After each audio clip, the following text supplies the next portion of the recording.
dildil ng asin, isang kahig, isang tuka at maralita. Marami tayong salita at kataga para sa kahirapan dahil ito ang realidad ng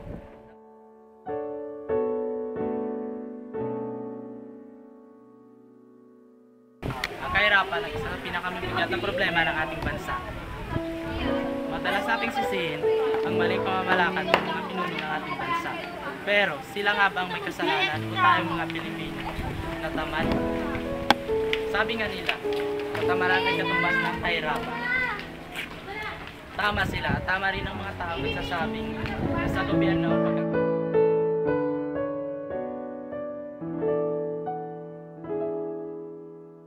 sabi ng karamihan, kaya sila naghihirap sa kadahilan ng wala silang trabaho. Pero ang totoo, maraming trabaho nakalaan. Sadyang mapili lamang ang mga Pilipino. Sa bagay, hindi rin natin sila masisisi. Dahil mas pipiliin pa nilang umupo sa isang tabi at humingi ng limos kaysa magtrabaho sa napakabigat at kumita ng 100 piso sa isang araw. Sa kadahilanang ito, pinapakita lamang na mahirap ang Pilipino at tamad. Sa kadahilanang tayo naghihirap.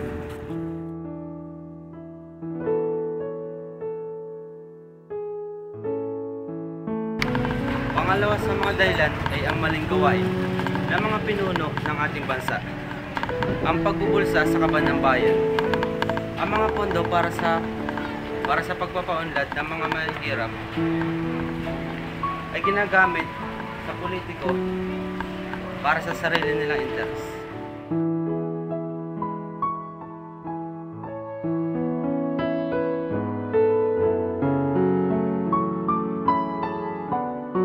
sapat na sweldo ng mga pinuno natin sa ating bansa. Pero sa totoo lang, sobrang sweldo para bumuhay ng isang pamilya. Pero bakit patuloy pa rin sila sa maling gawain nila? Kamakailan nga lang, grabe, na umangat na ekonomiya ng ating bansa. Pero kahit isay, wala nakaramdam nito.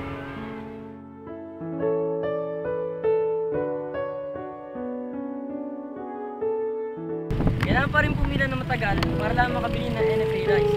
Mataas ang singil sa gasolina, sa kuryente at halos sa lahat ng bilihin. Hindi sapat ang sweldo ng isang empleyado lamang.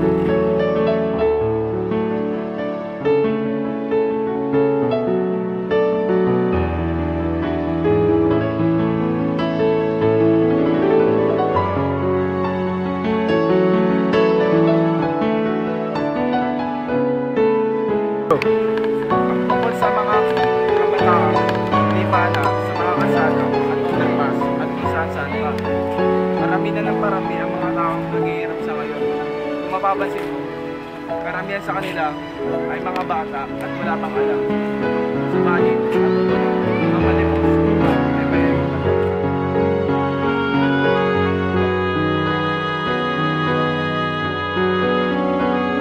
Marami sa ating mga tao may katanungan sa ating isip.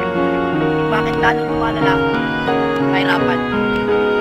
Ngayong napakarami ng presidente, tumaan, naupo sa trono. Subalit, walang naging pagbabago. Ay, buhay nga naman. Minsan nasa ibabaw at kadalasan